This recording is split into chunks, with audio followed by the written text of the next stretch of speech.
So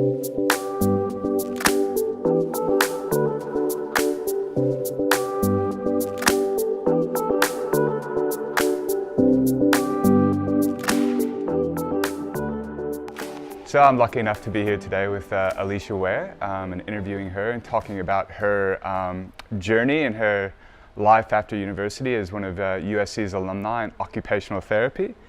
And Alicia was part of our initial cohort in that, so it's been 10 years since you finished up uni here, and I know the occupational therapy team is very happy. Started uni, I should not say. 10 years out. 10 years since she started uni here, and it's been working for 10 years now. And I know the OT department is very proud of their program, and happy to have you here and talking about your professional journey. So what I'd like to discuss is sort of starting with what made you decide to start to attend uni in the first place? Was it something you always wanted to do? Was OT your main sort of area that you knew you wanted to be involved with? What's the story there? To be honest, no, it wasn't. I had an OT when I was younger, but that never really did anything. I never really thought much of it.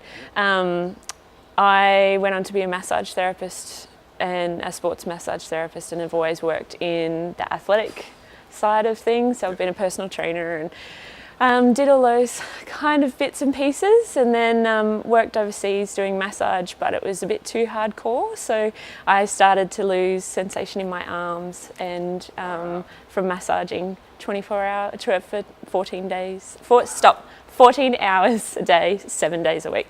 So yeah, it got a bit tedious on the body. I came home from traveling and doing that, and my sister said maybe you should be going to uni, do something else. I looked at paramedics, physio and OT, and my mum drummed up all the memories of being with an OT and what they did and the rehab side of things, and thought, yep, give it a shot. Went to uni and fell in love with it. So you come back here and you're starting, have to make a new decision, and you decide to go to uni, and debating between physio and paramedics, and you decide on OT. Yeah. And so you go through with your OT degree, and what made you decide on OT? My stepdad was a paramedic in King's Cross, so that kind of, all of his horror stories and everything, well, I thought it was still pretty cool, but yeah, he kind of deterred me from doing it because it's not necessarily a lifelong career, weighing on the body, but yeah, fell in love with all the OT side of things and the rehab, and a little bit more of, it meant a little bit more to me than the others. So excellent. Yeah. And so you worked through your OT degree, and we'll come back to that a little bit later. And so you finish up your degree, and I think this is often the times in life when things get a bit interesting. Yeah. Not that it wasn't interesting before, where you've already done 6 years as a massage therapist, so you have that set of skills, and then you've gone into uni and done your OT degree, and then now you're about to leave and transition. And so what are you thinking when you're about to leave uni, and how did you approach that? And I think our students would be interested in learning how you kind of prepare yourself to enter the professional world, and what were you thinking and feeling? Get me a job was the first thing. Lord help me get a job. I don't know, it was a bit of a whirlwind. You kind of hand in your last assignment and you go, what do I do now? Yeah. I'm not a student, I don't belong anywhere, I don't do anything, I have this degree potentially, and where do I go and what do I do with it? And OT is one of those degrees that you finish and you kind of go, what have I just finished? The umbrella is so enormous that you kind of go, where do I fit in the OT world, and what can I do with this degree? What did I study for the last 4 years? Yeah, so then you kind of pull up your socks and dig and hope that you can find a job. So you kind of have this almost like a lack of identity in two ways. You're no longer a student anymore, and also within a field such as OT, which is very broad, like many fields that you come out and graduate out of. You kind of have a lack of identity in terms of what direction should I go with all this, and so you're at this point where you're saying, okay, I pull up my socks. And what do you mean by when you say pull up my socks? What are you talking about there? Get it together and find a job, basically. Work out. I think the biggest thing was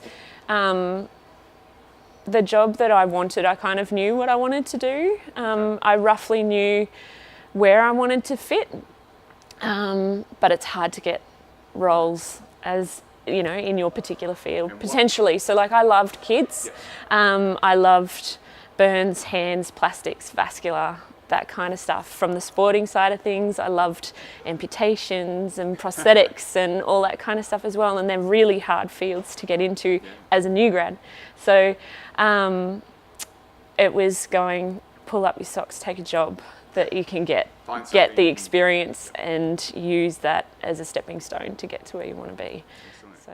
And so those areas that you were talking about, I guess what you're saying is they're highly competitive type areas. Is that why they're so difficult to get into? Or? When people land those jobs, they don't leave them. Yeah. So people tend to land them, hold on to them with both hands and never let them go because they have worked really hard to get into those positions. So got to wait. Pull your socks up there, get out there and get sort of whatever job you can in the field to get some experience. So, you know, very rarely do you actually end up where you actually, the perfect job, you know, doesn't really exist necessarily when you leave uni.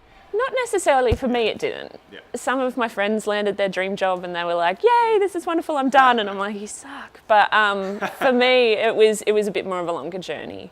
So it took me about 7 years to get to where I wanted to be. Far out. And so what was your first step? What was your first job? My first job was working up in Rockhampton. So I had to leave my fiance on the coast, travel up to Rockhampton and do the 7-hour drive every fortnight, back and forward, for about 3 or 4 months. And that was in adult disability. So working with adults with significant cognitive and physical impairment. And was it challenging to get the job, to land the job? Or yes, I actually relied on some lecturers to get me the job. The lecturers knew the contacts. So I got an email from Penny Taylor, one of the lecturers, and she said, are you still looking for a job? And I said, yes. And she said, these guys are looking for an OT, would you be keen on it? And I said, yes. And that was in April, so that wasn't actually straight off the bat. So I was trying my own and finding my own way, and then came to the uni to seek some support. I managed to get someone to help me, which is good. So networks, you drew on some of your networks, and networks are pretty important, and I think that's another area I want to come back to a little bit later on as well too. So when you've gone up to Rocky and you've got this job up there, first job out of uni, you're in a regional space, very different from the Sunshine Coast, if you will. What sort of skills did you need to, I guess, survive up there in that workspace, and what sort of skills did you pick up and learn along your sort of journey up there? Yeah. You learn to draw on other people. So I was the only OT in a very big area. Learn to lean on other therapists that aren't necessarily in your discipline. So waiting to hear, and not waiting.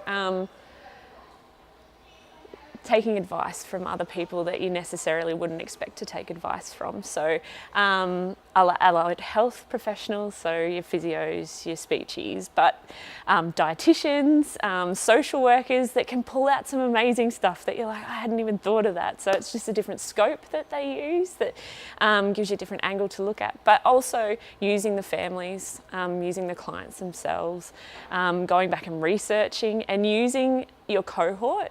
I still contact some of my cohort and go, have you seen any of this? What do you think? And learning to think on your feet were the biggest things that I learned in that first year. Was using, I'd still go back to my textbooks and flick through them and go, what was that again? So it's actually important that students might keep a textbook or two when they... Yes, it's not just a doorstop, they're actually useful. They do come in handy. That's excellent to hear. And so it's you sort of built this stock of knowledge, you know, your own little and your network of people that you could start to draw things from. So learning to work with people was, would you say, probably a pretty important skill set to have? Absolutely. And be open to different opinions and. So that open-mindedness, so being able to get out of your scope of I'm the professional, I'm the one that should know the answers, I'm the one that's done the degree.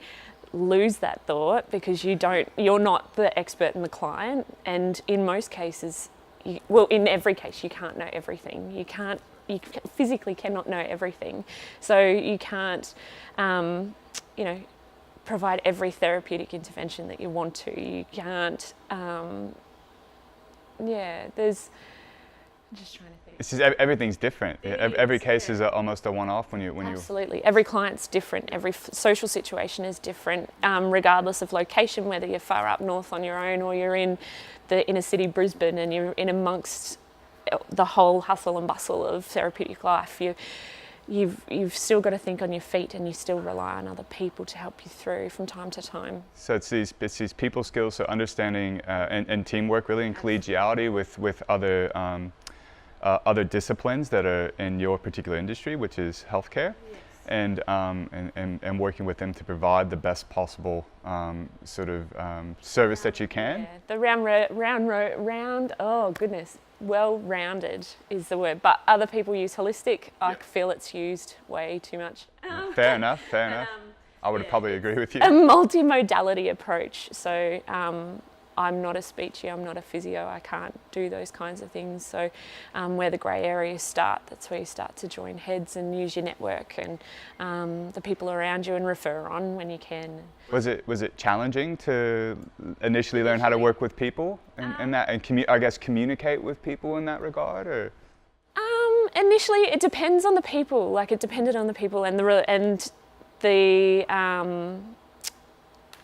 the discipline, I guess. From my experience, there was some being OT was still kind of at loggerheads with some other professions, so it was hard to kind of work your way in, especially in the industry where it was a little bit more remote, where you don't have every therapist, so another therapist be taking on your role, and then you come in and you're like, I can actually do that, thanks.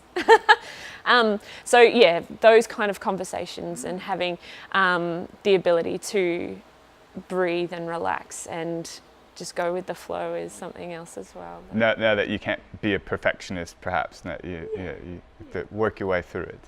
And in particular, being in a regional space, how was that, again, as your first job, going to a place like Rockhampton, and perhaps you were in charge of a very large area that you had to kind of look over. So can you talk a little bit about that? And the challenges maybe associated with that? Your problem-solving skills increase significantly. So, because you're the only one there, from an OT point of view, doing the specific OT intervention, you're there on your own. You have to think on your feet, and you could be out a couple of hours out from your office, so there isn't actually anybody else to bounce ideas off, and you'll be with your client a couple of hours west in a house on your own, going, oh my goodness, I have no idea what I'm doing. But that's when you really start to draw on what you've learnt at uni, particularly in that role, because it was my first year out. So thinking back and drawing on the information that we were given at uni, the experiences, so prac, your collaboration with lecturers, listening to what other students have said and what they've dealt with on their pracs, and you can even working with the families and talking to them and problem solving with them, and it's okay to say I don't know. Yeah. That was the other thing that I learned, is going, I don't know the answer to that, but I'll find it out and I'll get back to you. Yeah. It sounds like an interesting pathway, and that sort of initial first job experience, like the learning curve is massive, but you learn so much in that kind of sets up a foundation for where you move on to next. And so you get this first job, and where to from there? How long did you stay there? Where did you want to go next? I wanted to get home, to be honest. To be on the coast, back to the coast, yeah. To be back on the coast with your partner. And, with my fiance. So we, it was on a trip home that I'd caught up with a colleague who ended up becoming she was a supervisor from a prac who had become a mentor. So I was relying on her pretty heavily when I was up in Rocky to bounce ideas off. She told me about a job that was going in the inpatient rehab facility at Caloundra Public, and so I rang them and said, I hear you're looking for someone.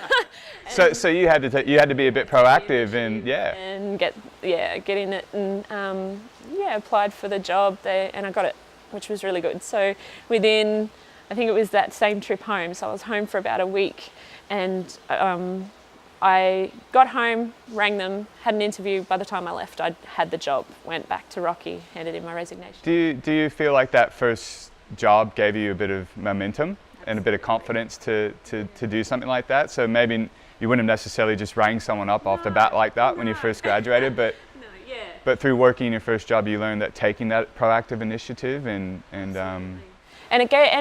the first role also gave you the opportunity to say that, yes, I do have experience, although you've got experience through prac, and they're important. Like throughout the OT degree may have changed now, but for us we had every semester we had a prac. So for the 4-year degree we had prac. So there was a lot to draw on, and yes, that's experience and it's valuable experience. And it got me the first job. But I wasn't on my own all the time, and so that first role was the one that kind of made you go, right, I have that experience, I can go and do stuff now. So I want to go back to something you mentioned kind of in between your transition from Rockhampton back to the coast, and you talked about the use of a mentor. Yes. Is that something you would recommend to students, and how did you go across finding your mentor? Highly recommend a mentor. I cannot recommend it any higher. I have multiple mentors now. I found, her name is Lauren. I've used Lauren for many years. I found, like I said, she was a supervisor in my 3rd year prac. We got along really well.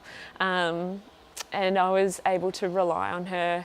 I think we both learnt a fair bit from each other on that practical experience. She learnt to take a step back and let students go and explore, and we are okay, we won't break anything. And I learnt that I don't need someone being with me all the time to get a job done. So that was nice, and we built a good relationship on the OT side of things, but then eventually we became good friends. So it was nice to be able to call her and say to her, I don't know what I'm doing, have you experienced this before, or what do you think I should do in this situation, or I'm having trouble with this colleague, how would I go about approaching it and learning to problem solve. And so it's relationships, it's that, you know, that relationship that you built with them that is so key, and it's not just, you know, the second you leave uni and you start your job that's when it's important to build relationships. You built this actually while you were doing your practical type work. Yes. And so that was a skill that you were kind of picking up at uni. You probably didn't realize you were, but it turns out to be very invaluable. Absolutely, and it's surprisingly how vast the OT world is, but how small it is as well. So I still work now with people that I was on prac with. So they were OTs at the time, I was a student, and they're like, what, you've been here forever? And actually I have now. I've been a student and I kept going. So I still work with people that I still classify as mentors. So. And so it's important how you present yourself as well too along those process, and maintaining your sort of professionalism and your communication with these people, and just because you never know who you're going to be working with down the road. So not burning bridges and things like that is very important as well too. If you have a negative experience, it's okay. I had a shocking experience on prac with a supervisor that actually made me think that I didn't want to be an OT anymore. But the OT department were really good, and I approached them, talked to them about it, and that OT is no longer used for supervision, and for I think she's actually retired now. So that actually then going out into the industry and having to liaise with her built a thicker skin. So she knocked me down a couple of pegs, but I've rebuilt it again. And how did you get through that? Like how did you rebuild yourself? How did you grow the thicker skin? What advice would you give students to grow thicker skin, I guess? It's hard. That one's hard because it's for me. It came down to exposure with her again. So being in the same room, using my mentors, using the lecturers at the time when it had all happened, asking for advice, and I should have approached them sooner rather than towards the end of the prac. So that's a golden nugget right there, I think, is if you're having trouble, talk to somebody about it. Whether it be, rather than wait, whether it be you're not feeling confident in the prac, you don't feel like you got your head around it, or you're actually having trouble with your supervisor, not everyone gets along, so it's okay to actually say, we're at loggerheads and we're not a good mix, and how am I going to get through this? Because in reality, when you get out into the real world, you're going to get some co-workers that you're going to be butting heads with that you need to get around. That's great advice. That's great advice. Yeah. So let's keep moving on a bit. So you've come back to the coast, you're in Clounsville, you're working there. And let's kind of speed up to present day. I'm sure there's a few things that have happened between then, but I want to come back to what you're interested in. So children, kids is one area that you've already been, the pediatric side of OT that you've always been very interested in. So let's come to your current role. And what is your current role? I currently work for Vision Australia. Okay. I work with the 0 to 7-year-olds who are blind or have low vision. The new little bubbies don't actually have a diagnosis, so they're kids undergoing investigation, whether they have cerebral palsy or whether they've had an acquired or a brain injury from birth, brain bleeds, anything like that that leads to potential loss of vision. I get in there and make sure that their vision's okay, that they can grow and develop and hit their milestones. And what drove you to have this passion to work with kids? Why did you want to get on the pediatric side of things? A couple of my lecturers actually said that I have the personality for kids, and I laughed because I didn't actually really want to at the early stages. I was like, oh my goodness, yeah, whatever. But being bubbly over the top is apparently quite enduring to children. So I had a couple of practices with kids, and I was like, actually, this is a lot of fun because it's quite play-based. It's not as structured as what adults can be. So I get to sit down and play games and Maybe teach yourself not to take life too serious. Exactly sometimes. right. My husband often tells me, do I actually do any work? And I'm like, no, I play with Play-Doh all day. And so that's why it's your dream job. And that's why it's my dream job. I get to paint and play with Play-Doh. It's a lot of fun, and working with kids, I think, it's about reaching developmental milestones and enabling kids to be kids, but their progress can be so slow, and then it's like one day snap, and it's like this whole new child is in front of you, and you're like, oh my goodness, you've made it. And I think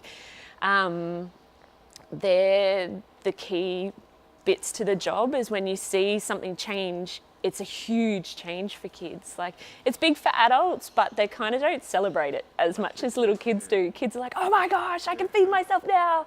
Thanks, Mum, see you later, kind of thing. It also, I'm sure, causes you to be very humble and to not take things for granted. We celebrate with them. Yeah. So, yeah, and the joy of show. And I think kids as well aren't scared of saying, I can do it, and see, I told you I could do it. And I love, my motto is prove them wrong.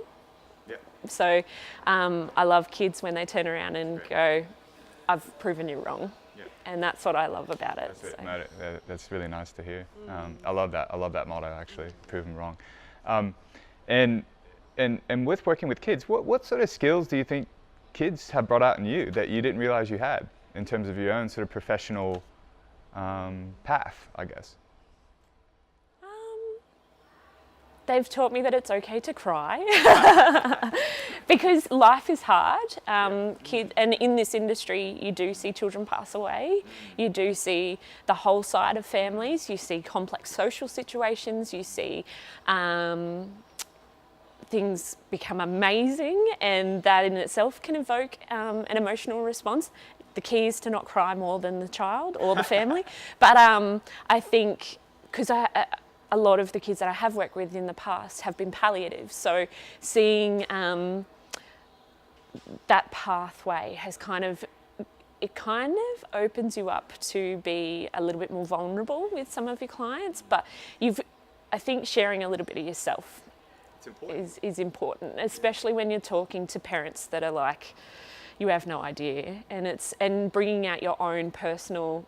You don't have to go all the way deep into it, but saying to them, actually, you've had some troubles, and it's hard being a kid. It's interesting that you mentioned that the word vulnerable. I think because I think it's a word that's often looked at as a weakness, when I think allowing yourself to be vulnerable is actually a positive type thing and can help you grow and move on, and or become more relatable to to the people that you're working with, whether they're colleagues or whether they're clients that you or patients that you're working with.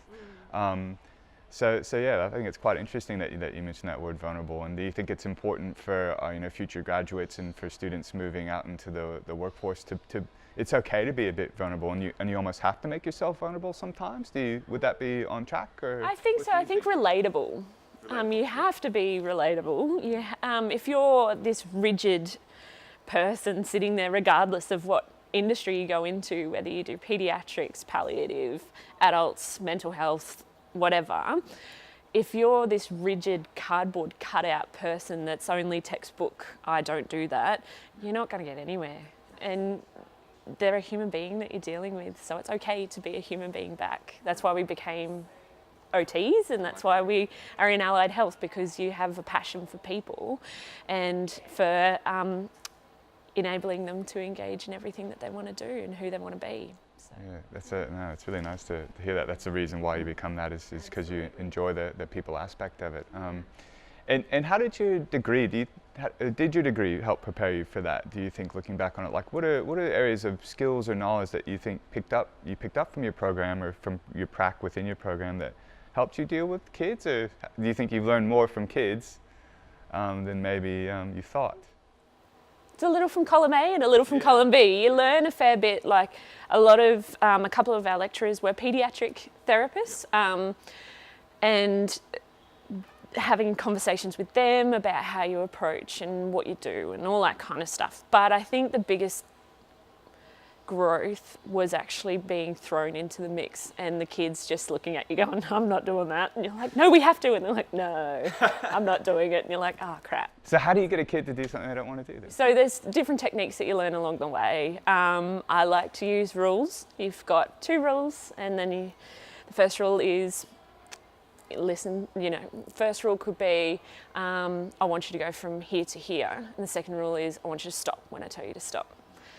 And other different games up your sleeve that will. And so these are little tips and tricks maybe you kind of learned throughout your degree a bit in prac, but also that you kind of had to learn on the fly and problem solve on the fly. So it's definitely a bit of both, isn't it? And they throw tantrums, they throw wobblies, and you just got to wait it out and hope that they'll stop soon. The storm. Yes, that's exactly right, because you can't force a kid to do anything. That's really interesting. At least with adults, I think that's the easy part with adults, is that you can at times get them, you can say to them, do you want to do this? And they're like, yes, actually I do want to be able to wipe my own bottom. Then excellent, let's do it. Whereas kids, it's kind of like, nah.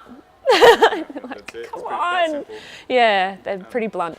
And in your experience, so over 10 years experience now working as an OT? 7 years experience. 7? Is it only 7? It's only 7, 10 years since the start. 10 years since the start, sorry. Yeah. So coming on to 10 Sorry. years, close. How have you seen the industry change even since you've been out there? And what are you susceptible to that you've kind of got to understand, maybe in terms of politics and things like that happen, that are government decisions that are a bit outside of your control, and how do you work within that? Flexibility is the biggest thing, I think, particularly from the government point of view and the change in legislation. You're looking at the current situation of NDIS coming in. It's in some places but not in others, and you're looking at funding stream changes. You're looking at clients that had access to therapy that no longer will have access to therapy, and vice versa, and the ability to, I guess, you have to be resilient. You have to adapt to change, because the government has overall say in everything.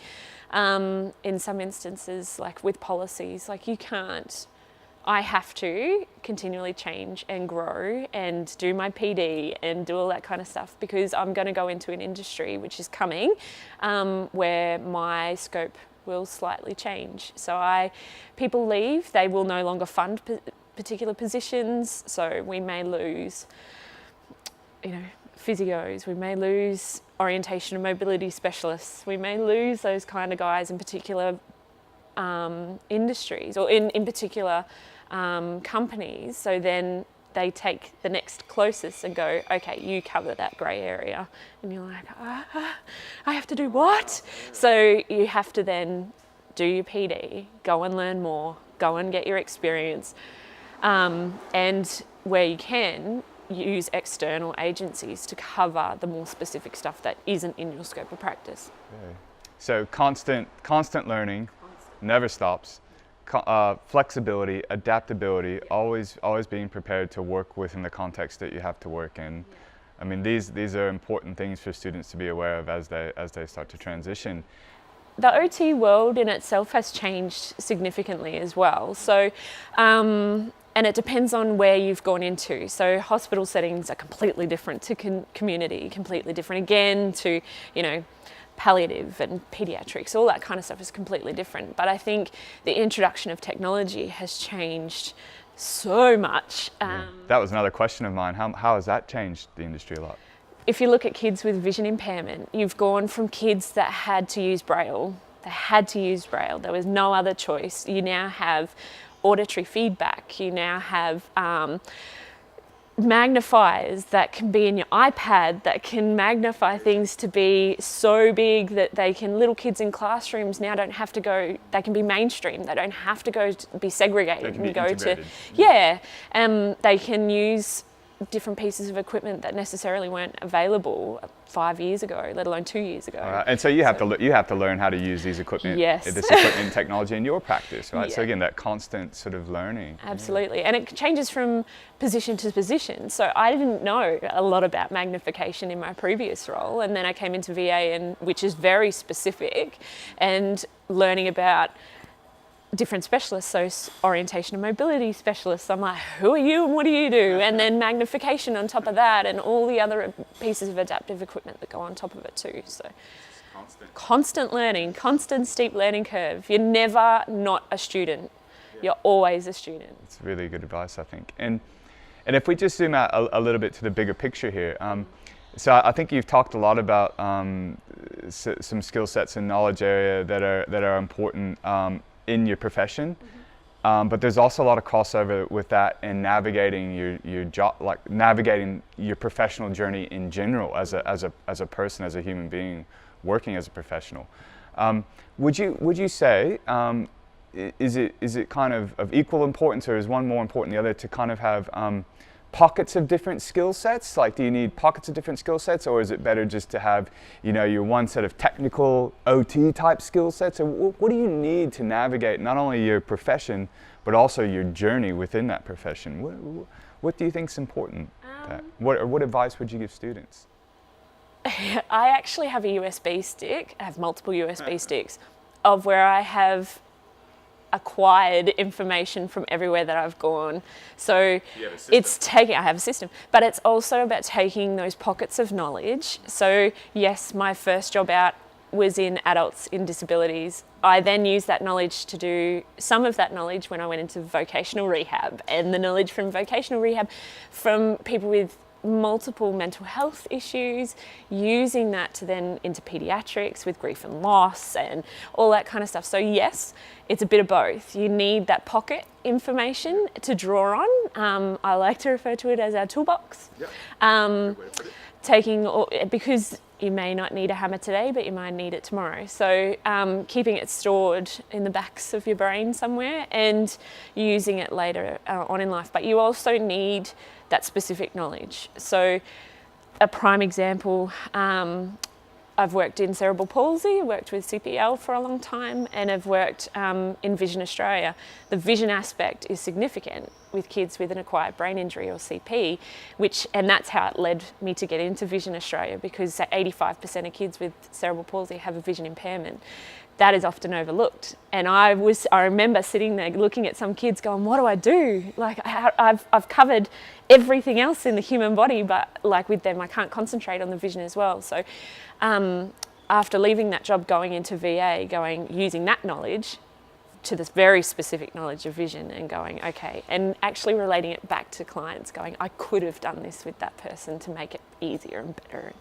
Yeah. So it's a combination of both these sort of soft skills that help you get by and work with people, these learning how to take even sort of technical skill sets and use them in different specializations within your field. Again, I think it kind of comes back to that constant evolution, that constant adapting, that constant willingness to yeah, to just keep things in your back pocket, because you never know when you might need them. And so what would be your advice for students as they begin, especially those ones that are starting to graduate and that are going to start navigating their professional journeys? What would be your advice to give them, and what can they take from your degrees that will help them navigate that professional journey? Take your cohort with you. Keep in touch with your cohort. Like I said earlier, I still touch base with some of my colleagues from uni. Literally 2 weeks ago, spoke to one of the girls that I went to uni with, and they help out immensely. But I think also being open, that open-mindedness, the first job you land may not be the job that you want.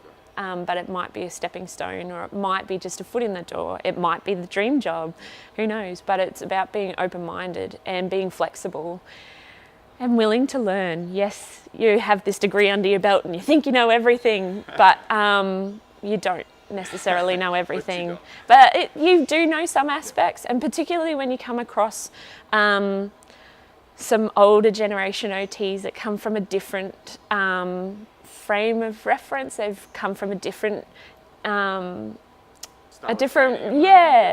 so their way of learning was different as to how it is now. So it's being kind and being flexible and being approachable and being able to listen and actually you can give advice. It's about how you approach it. So yeah, learning how to approach those that don't necessarily see things from your point of view, but how you can give your point across. I think that's really good perspective to the journey and the professional journey, and also to the working within your the career itself, and working with those around you, your patients and the others that your colleagues.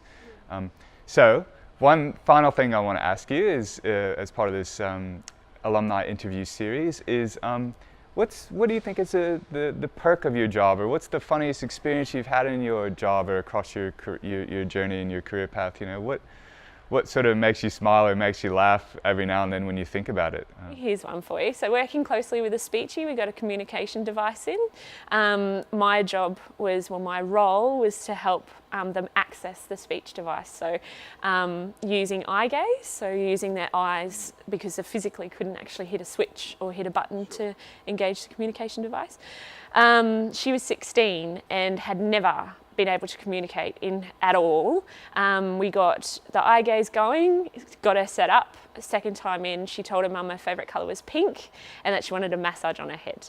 So the whole room was in tears, everyone was crying. It was wonderful because she's finally able to tell people what she wanted to do. One of the big perks is just seeing those huge obstacles and challenges overcome. Thank you for sharing that. And I also want to thank you for taking the time to talk to us today. I think you've offered a lot of perspective that's very valuable to students in terms of those skills, knowledge that will help them navigate their professional journey, and that can be drawn from your own personal experiences that you've shared with us. So thank you very much, Alicia. I really appreciate your time. Thank you for having me. Awesome. Thanks.